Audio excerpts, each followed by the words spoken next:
Saint Maximilian Kolbe. When you hear this name, what pops up in your head? Do you think about the Holy Spirit and the Blessed Virgin Mary? Or do you think about World War II? I know this might sound odd at first, but all three of those things are related. All three were very influential and important in Saint Maximilian's life. How? Well, I'll explain how. First, let me go through Maximilian's life.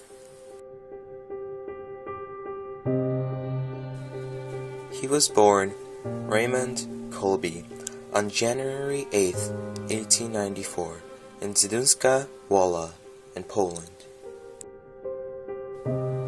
Throughout his childhood, Raymond was very rebellious, till one day, when he was 12, he suddenly changed. No one really knew why at the time, but Raymond later revealed to his mother what caused this change. He explained how the Blessed Virgin Mary appeared to him, offering 2 crowns, one for the grace to purity and the other for martyrdom. Raymond chose both, and from that point onward, he knew he would die a martyr someday.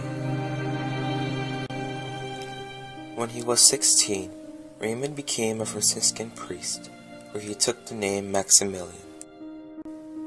On April 28, 1918, he was ordained a priest and celebrated his first Mass in the Basilica of Saint Andrea delle Frate in Rome. This was the same basilica where the French Jew Ratisbonne converted to Catholicism when the Blessed Virgin Mary appeared to him. When Maximilian heard this story, he wanted to make miraculous medals, like the one given to Ratisbonne before his conversion, and give them out to as many people as possible. He succeeded in doing this when he returned to Poland and formed a group involving 6 other Franciscan priests, which he called the Militia of the Immaculata. In 1930, Maximilian and his group went to Nagasaki, Japan. Moneyless and without knowledge of Japanese, they managed to build a monastery, which still stands today.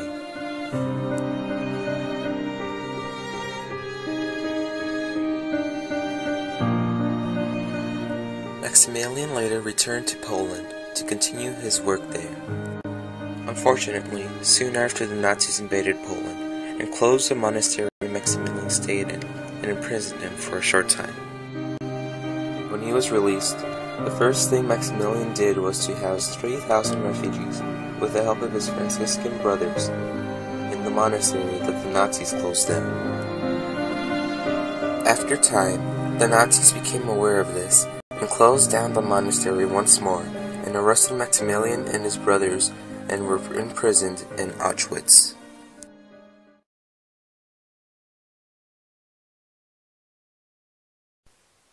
Here, I'll let my good friend Father Paul Nicholson to explain what happened to Maximilian afterwards.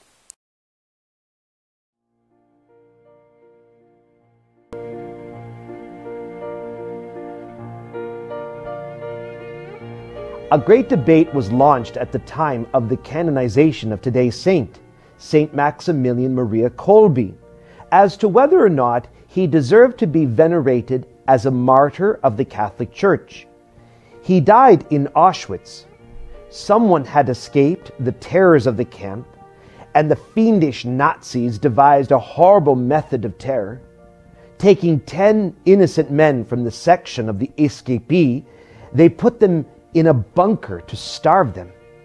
One poor man cried out and pleaded for his life. Father Kolbe stepped forward to take his place. He was a priest, and he was urged on by his love for Jesus Christ and his mother, and he would not see those men go to their death without the consolation of a priest.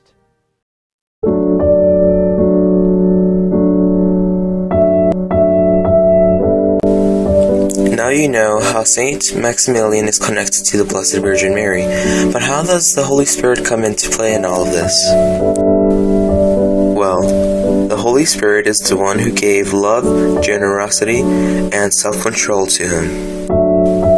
An example of Maximilian's love that was given by the Holy Spirit was how he prayed and forgave the cruel prison guards after they tortured him so much. An example of Maximilian's generosity was how he shared his little morsels of food with the people around him. An example of Maximilian's self-control and patience was how he waited to be the last to get food, even though there was usually none left.